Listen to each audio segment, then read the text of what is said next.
मुंबई बोरिवली पूर्व संजय गांधी राष्ट्रीय उद्यानात विकासाच्या नावाखाली मोठा भ्रष्टाचार उघडकीस आला असून मुंबई उच्च न्यायालयाच्या आदेशानुसार कोणत्याही प्रकारची बांधकामं नॅशनल पार्कच्या आत होऊ नये असे आदेश देण्यात आलेत। मात्र असं असतानाही या ठिकाणी सर्वत्र बांधकामं सुरू आहेत। याशिवाय राष्ट्रीय उद्यानाच्या मुख्य गेटच्या दुरुस्तीचं काम निकृष्ट दर्जाचं केलं जात आहे। राष्ट्रीय उद्यानाचे आतील गेट ते अतिशय जीर्ण झालं असून ते नव्याने बांधण्याची गरज आहे। मात्र हे दुरुस्तीचं काम प्रशासनाकडून पीडब्ल्यूडीला देण्यात आलं असून जे निकृष्ट दर्जाचं काम आहे ते करून लोकांचा जीव धोक्यात घालतायत। याचा व्हिडिओ तक्रारदाराने पीडब्ल्यूडीला दाखवलाय।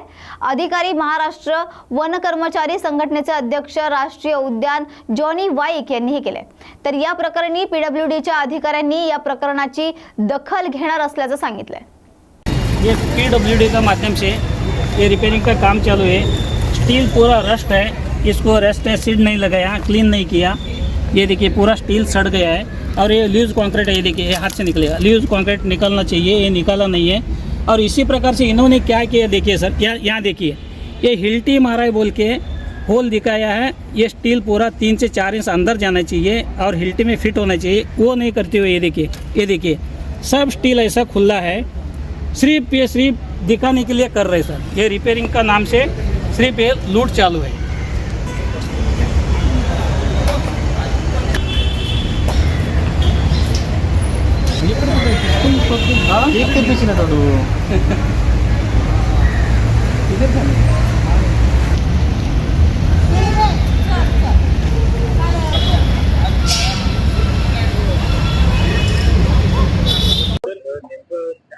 आपण संजय गांधी राष्ट्रीय उद्यानचं जे भ्रष्टाचार आहे पीडब्ल्यूडी अधिकाऱ्यांना ते आरोप लावत आहेत, काय नेमकं प्रकरण आहे? सर, संजय गांधी नॅशनल पार्कमध्ये मोठ्या प्रमाणात भ्रष्टाचार होता। ह्याच्या पहिले सुद्धा मी पुरावासहित शासनाकडे तक्रार केलं होता। तर त्यावेळेस आजपर्यंत काय त्याचे निवारण झालेलं नाही, तक्रारचे काय दखल घेतले गेलेले नाही। तर आता सर तुम्हाला मी दाखवतो, आता जस्ट हायकोर्टाने आदेश दिले की बाबा संजय गांधी नॅशनल पार्कमध्ये कुठल्याही प्रकारचे तुम्ही बांधकाम करू शकत नाही। तरी सुद्धा सर तुम्ही बघू शकता गेटला लागूनच असलेले हे सर्व कंपाऊंड चालू आहे, मेन गेटचे काम चालू आहे आणि मेन गेट 30 ते 35 फूट आतमध्ये ढकलले गेलेले आहेत।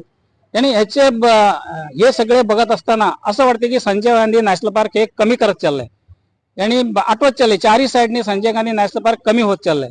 आणि त्याचप्रमाणे संजय गांधी नॅशनल पार्कमध्ये सर तुम्ही बघाल तर नवीन झाडं लावले जातात, लोक बाहेरचे जे पर्यटक येऊन नवीन झाडं लावले जातात आणि इथला शासनाचे अधिकारी सुशोभीकरणाच्या नावाखाली 40, 45, 50 वर्षापर्यंत जगवलेले मोठे मोठे झाडं ऑफिस समोर असलेले झाडं हे कापून टाकतात। सर मी तुम्हाला त्याचे व्हिडिओ देतो आणि पुरावा देतो।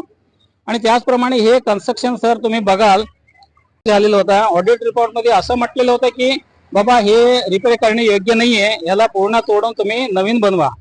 तरी सुद्धा हे स्वतःच्या स्वार्थासाठी हे जसंच तसे त्याच्यावर फक्त स्टील सडलेले स्टीलवर रेड ऑक्साईड मारून त्याच्यावर प्लास्टर केले जाते।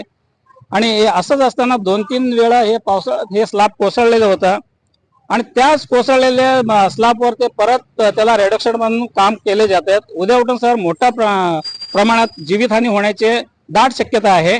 नेमकी आपली मागणी काय आहे? मागणी सर हे जे चाललंय संजय गांधी नॅशनल पार्कमध्ये मोठ्या प्रमाणात भ्रष्टाचार ते थांबला पाहिजे आणि त्या भ्रष्टाचारच्या मागे कोण अधिकारी त्यांच्यावर कारवाई झाली पाहिजे सर।